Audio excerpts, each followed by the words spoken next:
12 Faces of Sober Speaks podcast, episode 48, part 2. Slight technical difficulties, but like I said, we back on. We're going to finish up the interview. Austen, now you had mentioned just a few minutes ago in terms of the spirituality portion of your journey. Now, I wanted you to touch a little bit more on that because I do believe that it is important to have some type of spirituality, not necessarily, base it on one sole religion, but just the spirit aspect of a sober journey, because I do believe in that. And so, I would like to hear your perspective on it. Yeah, for sure. So basically right now, I've always been a really spiritual person, coming from a non-religious family, but a spiritual family, I would say. Like, my grandparents are Catholic. My mom was kind of non-denominational Christian. I was never into that. I was always like, this is not my thing. I do not have any idea what is going on. So I kind of strayed. And luckily, my mom, she always was like, do whatever fits you, do whatever makes you feel good. So luckily I got really into spirituality and like a lot of like ancient Vedic wisdom and Buddhism, stuff like that. And I kind of combined all this stuff together into my own brand of spirituality, I could say. So my school that I'm going to actually is Maharishi International University. I study consciousness and human potential there with a minor in regenerative organic agriculture. And that school is consciousness based. So I learned transcendental meditation for school, and that has translated into my sober life so well. I've realized I'm not getting upset about things. I'm not getting frustrated by things that would trigger me before. Like I said earlier, I'm bipolar. So I have some, before all this sobriety and everything, and I'm on medication because I have to be. There's just, I need it. So even with that, I was still struggling a lot. But now I have all these tools, these spiritual tools that I can use so that I don't, lose it. So basically with my meditation practice, that's very, very, very spiritual for me. And my yoga practice, my meditation, all of it is very spiritual for me.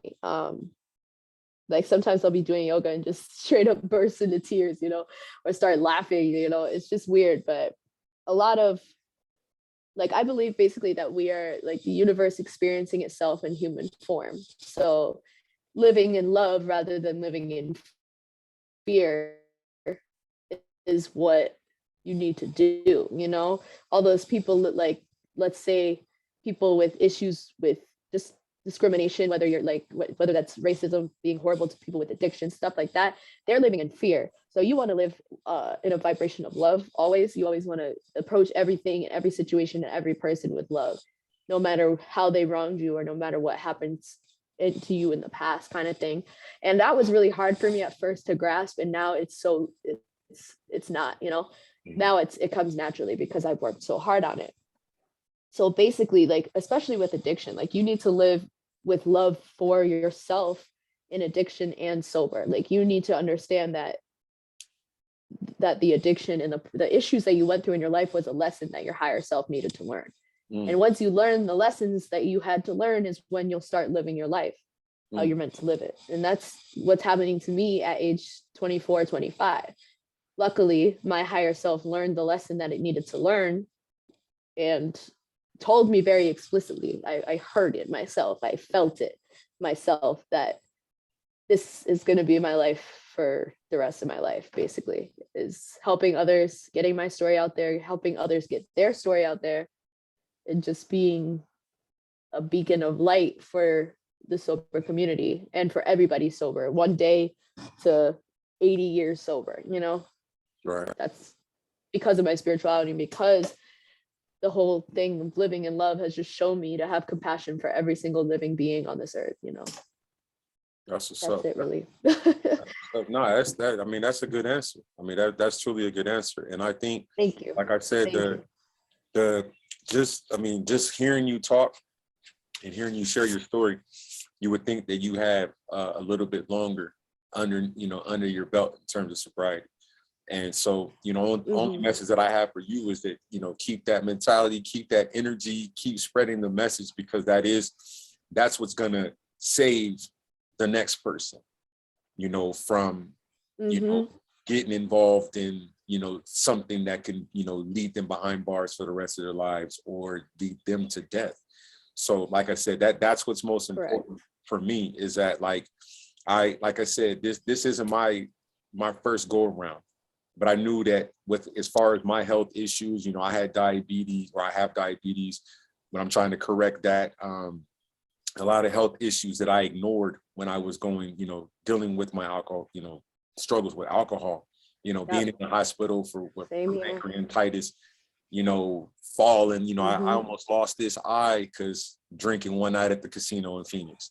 So it's, I look at Mm. life a little bit different now. And I like those responses, like I don't get angry anymore like I used to. I'm not like in people's faces. Like if I'm pissed off at you, I'm going to let you know, like, okay, I'm just going to just avoid you rather than trying to deal with the problem. Like I just Yeah. don't need that in my life. And it took a while for me to realize Yeah. that too.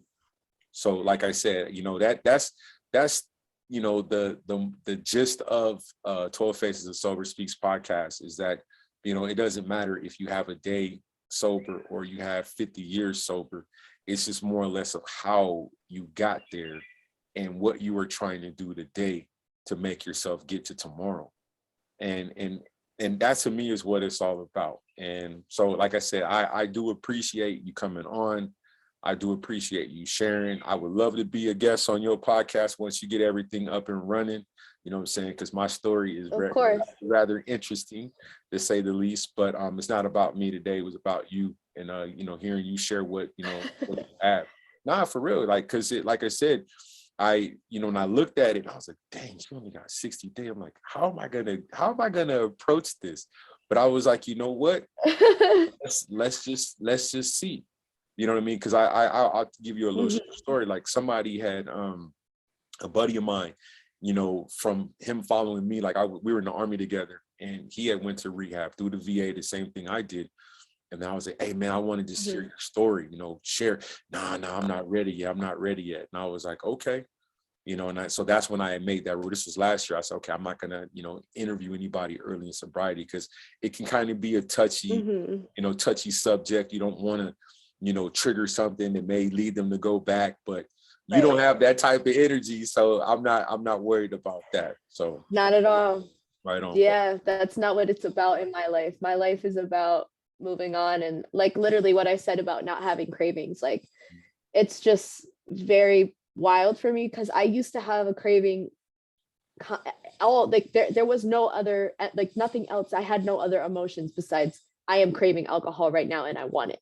And mhm. now it literally is like a switch went off in my head that same day when I woke up praying and begging and like it so deep in meditation and trying not to die basically because I was withdrawing bad. Like I've been through withdrawals several times. Several times, I will say that.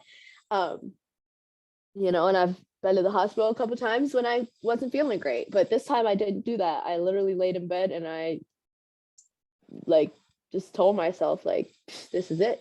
And that was my lesson. And I do not crave alcohol because I never want to feel like that again. And because something clicked in my head that this is not beneficial for you. Like I'm vegan, I take care of my body, I exercise, but now that I don't drink, I can do these things without, and it actually benefits me. You know what I mean? So it's just kind of like a switch went off, and this is how I was meant to be. And that's why I feel like it's this time, like, because I've tried to get sober several times, but this time, that's how I actually ended up down here in Florida. But like I said, this time is different, and it really is And completely. that's good too. And I'm not knocking your age. It's good to realize it at your age, because I'm gonna tell you, when I was 25, I was in radio. I was partying every club downtown Yeah. Minneapolis. So I wasn't thinking about getting sober. Mhm. But for you to do that, Right. that says a lot. You know what I mean? Because it took me. Like, yeah, Yeah. So that's you what's up. know, I But was dancing for 6 years. So, I was in that situation in those clubs and stuff, and then I just didn't need it anymore. Yeah, that and I commend you for walking away from that lifestyle. You know what I'm saying? For real. Thank you. hmm Thank So you. once again, like I said, thank you for coming on 12 Faces of Sober Speaks podcast. I usually end the show with the guest leaving a positive message for someone who may just be in early in sobriety, something that, you know, that can potentially help them, you know, just scrolling through or, you know, up late, couldn't sleep, not feeling good, and just need to hear someone put out a positive message. So I usually let, you know, my guests go ahead and do that, and then I'll go ahead and close the show. Sure. I just want to say to anybody struggling, anybody new, anybody, wherever you are in your journey, your sobriety journey, whether you're sober, whether you're sober curious, like all the feelings that you're going to feel and are feeling are valid. There are resources, and you are definitely not alone, because we both of us have been in your position multiple times, and you know, you're never alone, and it's okay to feel your feelings. Don't go back to drinking just because you don't want to feel your feelings, because as a human being, that's one of the most beautiful things that we can experience, is the fact that we can feel and identify feelings. And you know, so sit there, maybe go look up an emotions chart and really zone in on what you're feeling and why you're feeling that way. And that's how you can get yourself out of a funk without going back. Just start feeling better about yourself, knowing that it's normal to feel the way you're feeling. It's definitely. Thank you for those powerful words. And this concludes another episode of 12 Faces of Sober Speaks podcast. Austen, once again, thank you so much for coming on. I'm gonna leave you with one message as well. Keep doing the work. Keep it up. Keep up the good work. Absolutely. No need to pull a page out of a book saying, "Oh, you got to do it this way." Do it the way that works for you, and as long as it keeps you on the path that you're on, you'll be just all right, you know. And I will also put, if it's okay with you, I will not. I will post the links to your social media so that they can take a look at your podcast that you have going on, and they can follow you as well. Mm-hmm. I know that eventually, you know, you're going to be dishing out a whole lot of content rather soon, and so I'm sure that people will want to follow it, because it's a different way to stay sober or clean. And that's what it is. It's the main goal is to sustain it. Don't go back out there. So, and this is just another way.